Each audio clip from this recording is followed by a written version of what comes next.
Chắc là các bạn cũng xem những video như thế này nhiều rồi. Trước mắt không phải là một nhà hàng sang trọng, cũng chẳng phải là sushi hay là ramen quen thuộc, mà là một cái máng dài. Máng này làm bằng thân tre bổ đôi, nước trong veo chảy róc rách từ trên cao xuống.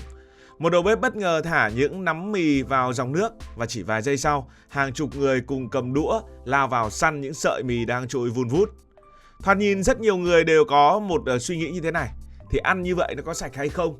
Mọi người cùng gắp một máng như vậy thì có mất vệ sinh không? Thậm chí trên mạng xã hội không ít người còn gọi đây là món mì thử thách vi khuẩn. Nhưng điều thú vị là Nhật Bản họ lại có cái món này, và sau khi tìm hiểu có lẽ nhiều người sẽ đổi ý hoàn toàn. Họ phát hiện rằng đây không chỉ là một cách ăn độc đáo mà còn là một nét văn hóa mùa hè nổi tiếng của Nhật Bản, được xây dựng trên nền tảng của sự sạch sẽ và tính kỷ luật vốn đã trở thành thương hiệu của đất nước này. Món mì ấy có tên là Nagashi Somen, dịch ra có nghĩa là mì chảy. Đằng sau vài sợi mì trôi trên dòng nước là một câu chuyện rất thú vị về Nhật Bản. Vì sao người Nhật lại ăn mì với ống tre chảy tuột như vậy, và nó có thực sự sạch hay không? Đầu tiên thì nhiều người nghĩ rằng cái món Nagashi Somen là một phong tục đã tồn tại từ lâu rồi, từ thời của các ông samurai hay thậm chí là hàng nghìn năm trước, thì thực tế nó không hẳn là như vậy.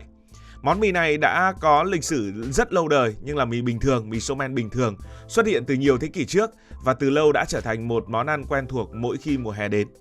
Tuy nhiên cái hình thức thả mì trôi trên máng tre để mọi người dùng đũa gắp, tức là Nagashi Somen như chúng ta biết ngày nay, chỉ thực sự ra đời vào năm 1959.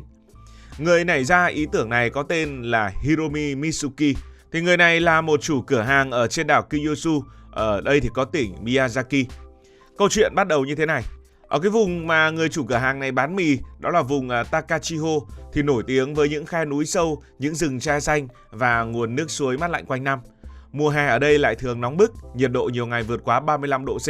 Nên cái vị chủ cửa hàng này mới tìm cách làm cho cái món mì làm sao vừa mát, vừa mang đến trải nghiệm thú vị cho thực khách. Thì ông bèn bổ đôi những thân tre thành máng, dẫn nước suối chảy qua, rồi thả từng nắm mì xuống. Khách lúc này thì tự gắp. Không ngờ ý tưởng ấy lại thành công đến bất ngờ và thành công ngoài mong đợi. Thực khách không chỉ thích ăn mì mà còn thích cảm giác hồi hộp chờ từng nắm mì lao đến, khiến bữa ăn giống như một trò chơi hơn là một bữa cơm thông thường. Dù Nagashi Somen mới chỉ có lịch sử hơn 60 năm, nhưng nền tảng của nó lại bắt nguồn từ truyền thống ăn somen lạnh đã có từ hàng trăm năm trước. Somen là gì? Somen là loại mì làm từ bột mì rất mảnh, đường kính chỉ khoảng 1 đến 1,3 mm, gần bằng một nửa sợi mì bình thường. Chính vì mỏng như vậy nên mì chỉ cần luộc khoảng 1 đến 2 phút là chín. Sau khi được vớt ra khỏi nồi, người Nhật mới lập tức ngâm mì vào nước đá hoặc nước suối lạnh để sợi mì săn chắc hơn, dai hơn và mang lại cảm giác mát lạnh, đặc biệt dễ chịu trong những ngày hè oi bức. Có thể nói món mì thả suối, mì thả ống tre là một ví dụ rất điển hình cho sự sáng tạo của người Nhật. Họ không phát minh ra một món ăn hoàn toàn mới mà chỉ thay đổi cách thưởng thức của một món ăn truyền thống. Chỉ với một máng tre, một dòng nước suối và vài nắm mì trắng, họ đã biến bữa ăn trở thành một trải nghiệm văn hóa độc đáo, nơi người ta vừa ăn vừa cười vừa tận hưởng thiên nhiên. Đến nay thì Nagashi Somen không chỉ là món ăn mùa hè nổi tiếng của Nhật Bản, mà còn là một trong những trải nghiệm mà rất nhiều du khách muốn thử ít nhất một lần khi đến với xứ sở hoa anh đào. Đi chi tiết hơn, vì sao lại dùng ống tre chứ không dùng máng nhựa? Bởi vì nếu chỉ để mì trôi, người ta hoàn toàn có thể dùng máng inox hoặc là máng nhựa, nhưng mà người Nhật vẫn thích máng tre. Lý do đầu tiên bởi vì cái vùng này có rất là nhiều tre. Từ lâu, tre đã gắn liền với đời sống của người dân. Người Nhật còn dùng tre để làm hàng rào, làm đũa, làm rổ giá, làm cốc uống nước, làm đồ thủ công, thậm chí là làm nhạc cụ, cũng giống như cách người Việt Nam sử dụng tre. Khi bổ đôi thân tre, mặt trong của nó rất nhẵn, dòng nước chảy trên bề mặt ấy gần như không gặp cản trở.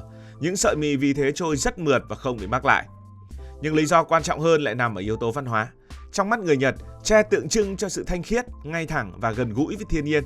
Ngồi giữa khu vườn xanh mát, nghe tiếng nước chảy róc rách qua máng tre, ngắm lá tre đung đưa trong gió, rồi gắp từng sợi mì đang trôi, cảm giác ấy chính là điều mà họ muốn tận hưởng. Nói cách khác, người Nhật không chỉ ăn bằng miệng mà còn ăn bằng mắt, bằng tai và bằng cả cảm xúc. Và thực ra thì cái này không chỉ là ăn đâu, mà hình như nó giống như những cái trò chơi. Xem những cái video ăn thì bạn sẽ thấy người ta cười nhiều hơn là ăn, bởi muốn gắp được mì không phải lúc nào cũng dễ. Đầu bếp sẽ bất ngờ thả từng nắm mì nhỏ xuống đầu máng, chỉ sau vài giây chúng lao vun vút theo dòng nước. Nếu mà ai phản ứng chậm, chỉ kịp nhìn là thấy nó đi mất rồi, nó trôi đi mất rồi. Chính vì vậy, bữa ăn giống như một trò chơi, một trải nghiệm hơn là một lần ăn mì bình thường. Trẻ con hào hứng vì được săn mì, người lớn thì thi xem ai nhanh tay gắp bằng tay em. Có người còn cố tình đánh lạc hướng bạn bè để tranh thủ gắp phần ngon nhất. Ở nhiều địa phương, Nagashi Showman còn trở thành hoạt động không thể thiếu trong các lễ hội mùa hè. Gia đình, bạn bè, xóm giềng cùng ngồi quanh máng tre, vừa ăn vừa trò chuyện, không khí khiến món mì đơn giản trở thành một trải nghiệm rất là thú vị.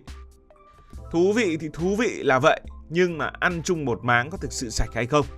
Và đây chính là câu hỏi được nhiều người quan tâm nhất. Nhìn sơ qua ai cũng nghĩ tất cả đều đang dùng chung một dòng nước nên chắc chắn sẽ bẩn. Nhưng mà thực tế người Nhật họ lại có cách giải thích khác như thế này. Điều đầu tiên cần hiểu đó là dòng nước luôn chảy liên tục, nó không đứng yên như một bát nước dùng chung. Ở nhiều nhà hàng truyền thống, nước được lấy trực tiếp từ nguồn nước suối trên núi hoặc từ hệ thống nước đã qua xử lý, đạt tiêu chuẩn vệ sinh. Dòng nước chảy không ngừng sẽ cuốn đi mọi thứ xuống máng. Và cái điều quan trọng hơn đó là quy tắc ăn của người Nhật rất nghiêm ngặt. Người ăn chỉ được gắp mì khi nó còn đang trôi trước mặt mình.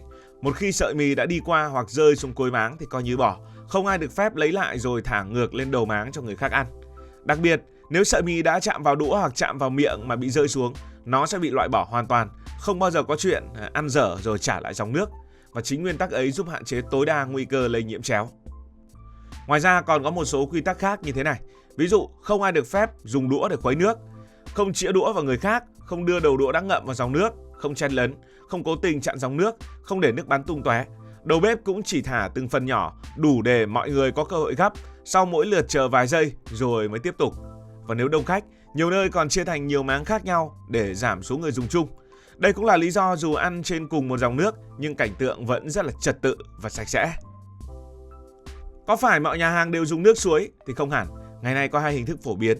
Ở các vùng núi, những cái vùng núi này vẫn có rất nhiều quán tập trung và sử dụng nguồn nước suối tự nhiên. Nước suối tự nhiên thì mát lạnh quanh năm. Nhiệt độ thường chỉ từ 10 đến 15 độ C và chính dòng nước lạnh ấy giúp sợi mì luôn săn chắc và ngon hơn. Trong khi đó ở các thành phố lớn như là Tokyo, Osaka hay Kyoto, phần lớn các nhà hàng sử dụng hệ thống nước tuần hoàn.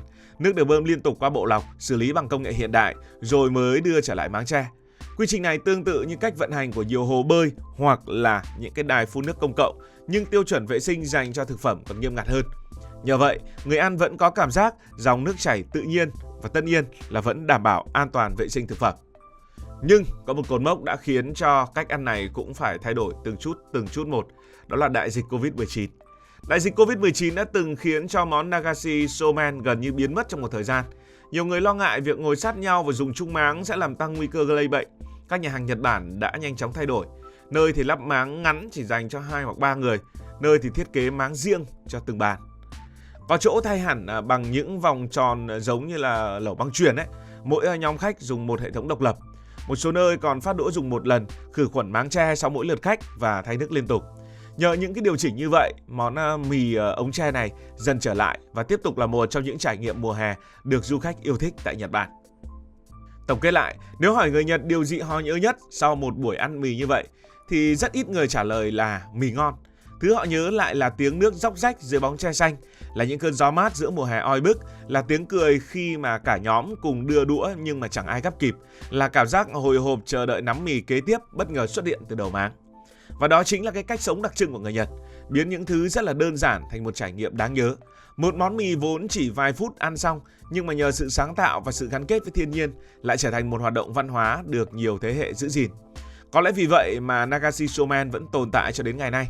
Nó không đơn thuần là chuyện ăn uống mà là cách người Nhật tận hưởng mùa hè bằng tất cả các giác quan của mình. Và nếu tuân thủ đúng những quy tắc vệ sinh nghiêm ngặt của họ, việc vớt mì từ ống tre thực tế sạch sẽ hơn rất nhiều so với ấn tượng ban đầu của không ít du khách. Cảm ơn vì dành sự quan tâm. Nếu thấy thú vị hãy đăng ký kênh để không bỏ lỡ các video kế tiếp.